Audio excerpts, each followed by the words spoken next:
Ka-Express, biglang sumabog ang Japan B-League at Philippine Hoops community nang mag-viral ang unang team practice ni Kai Sotto sa Koshigaya Alphas matapos siyang bumalik sa Japan.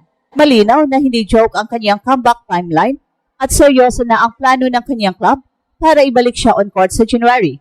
Ayon sa mga ulat at footage na lumabas, nag-reunite siya sa kanyang mother team, sumama sa trainings, at malinaw ang mensahe, ang recovery phase ni Kai ay pumasok na sa next stage, rehab to play integration na may target competitive minutes sa early 2026. Mahalagang linawin na meron siyang mga plays at specific actions na ginagawa niya sa practice. Ang nakikita sa pagbabalik ni Kai ay hindi performance highlight lamang, kundi isang strategic reset. Ang Alphas ay kompletohin ang kanyang rehabbing plan at unang pagkakataon na makita ang kanyang presence sa gym ay mahalaga sa dalawang dahilan. Una, pinapakita nito na tuloy-tuloy ang kanyang on-court progress mula sa non-contact phase patungo sa team integration. Nagbabago ang team timeline mula sa rehab months tungo sa minutes planning para sa mid-season push. Para sa Koshigaya Alphas, ang pagbabalik ni Kai ay nagpapahiwatig ng malaki at agarang tactical upside.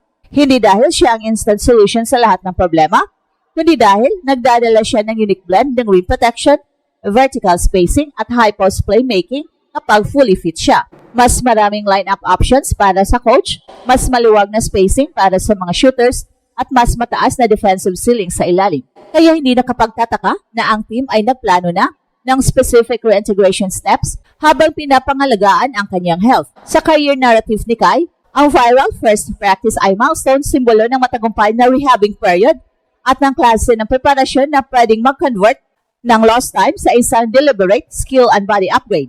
Sa loob ng isang taon ng focused recovery at strength work, ang reports mula sa Japan at Pilipinas ay nag-portray ng isang player na hindi lang gumaling kundi nag-level up sa conditioning at basketball IQ, mga bagay na mahalaga kung balak niyang mag-ambisyon pa ng mas mataas. Bottom line, ang viral practice video ay hindi simpleng clip, signal na ang January comeback plan ng Koshigaya ay active at ang Kai Sotto story ay muling papasok sa phase na may competitive implications para sa Koshigaya Alphas at strategic value para sa Gilas Pilipinas. Huwag mag-expect ng instant superstar show sa unang laro.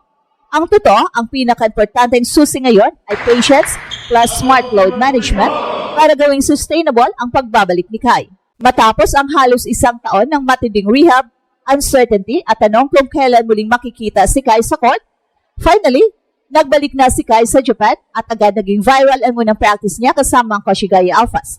Ito ang unang beses na nakita siyang muling nasa team environment pagkatapos ng kanyang ACL recovery phase. At malinaw na game changer ito para sa club at para sa direksyon ng kanyang basketball career. Hindi ito about highlights, hindi ito tungkol sa specific na plays dahil hindi yon ang essence ng kanyang pagbabalik.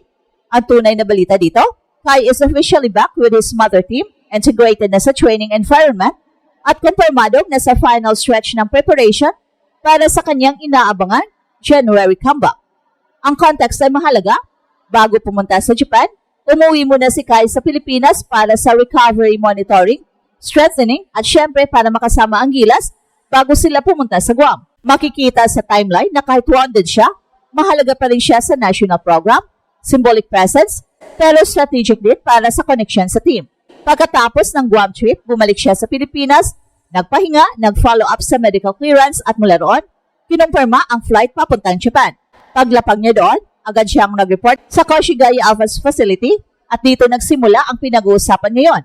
Kai Sotto back in team practice for the first time in months.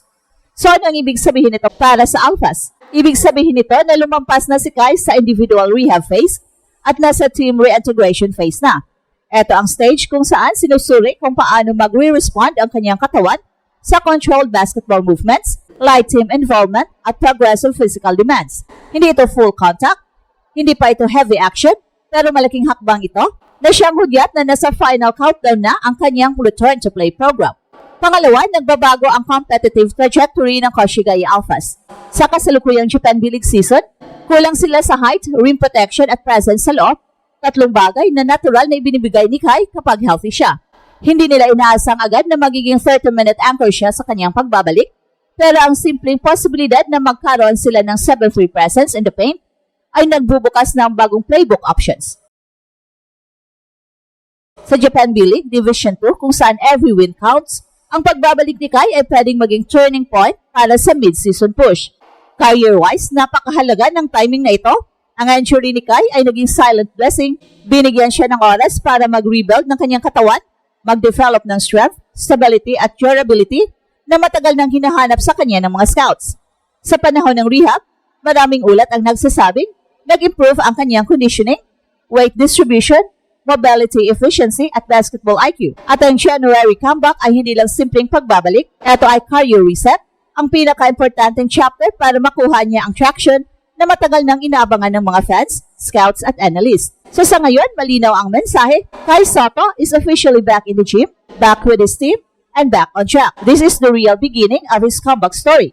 So ngayon, tutukan natin kung ano ang immediate implications nito, hindi lang para sa Koshigaya Alphas, kundi para sa buong direction ng kanyang career sa Japan B-League landscape at sa long-term trajectory ng Filipino basketball icon na ito. Posibleng ma-unlock ng Koshigaya Alphas ang full potential ng roster nila ngayong papasok na ang January window. Ang Alphas sa malaking bahagi ng season ay naglaro ng undersized, kulang sa interior length, kulang sa shot deterrence at kulang sa finishing height sa ilalim. At kapag pumasok si Kai, kahit limited minutes pa lang siya sa simula, magbabago ang dynamics ng buong team. Hindi nila kailangang mag-adjust ng sistema, kailangan lang nilang i-reinstate ang role na dati nang nakadesign para kay Kai.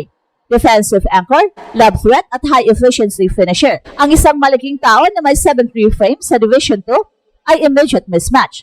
Kahit hindi pa siya naka 100% load. Napakalaking boost ang presence ni Kai sa off-court perspective. May PR, may PR surge, may renewed fan engagement at may commercial value na pumapasok ulit sa team. Hindi ito hype lang. Sa Japan B-League, ang marketability ay bahagi ng team rhythm.